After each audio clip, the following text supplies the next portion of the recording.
Welcome, Partha. Thank you very much for joining us today. Thank you, James. Excited to be here.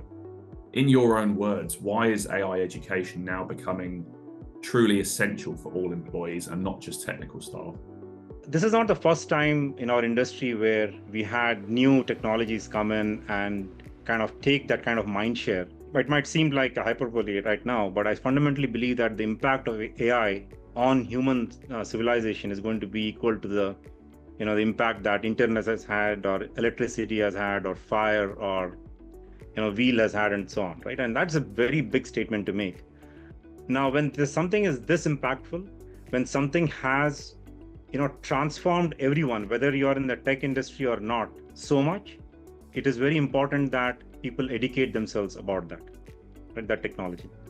Educate themselves as users of the technology, educate themselves as builders of things using the technology. So depending on who you are, I think it's incredibly important that you educate yourself on this technology.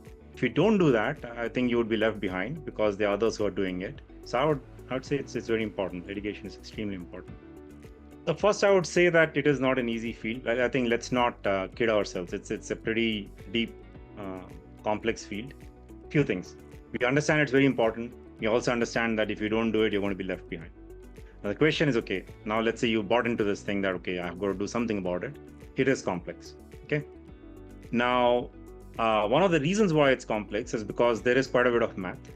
And there is I would say, there is a level of elitism, I think, that exists in the people who know this field, where they want to talk with that jargon, right? They want to talk using that lingo.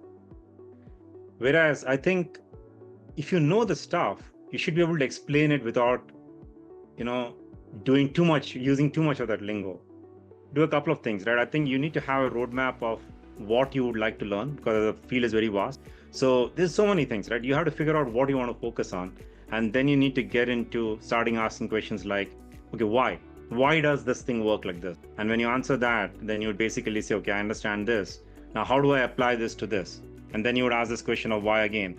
Why does it work when I apply this particular technique to this problem, right? And I think that's how you start to educate yourself.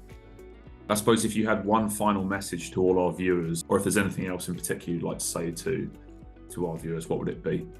I think you should just approach this from a level of optimism that, hey, you know what?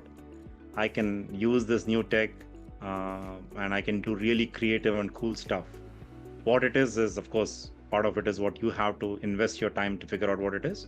And part of it is, it'll come out over time, as I said, right, as these things mature.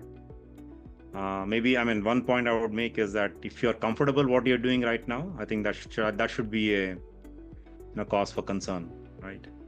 Because I keep saying this, right? Comfort zone is where dreams go to die. So if you're comfortable, then I think it's scary because we are entering a new world and you got to change.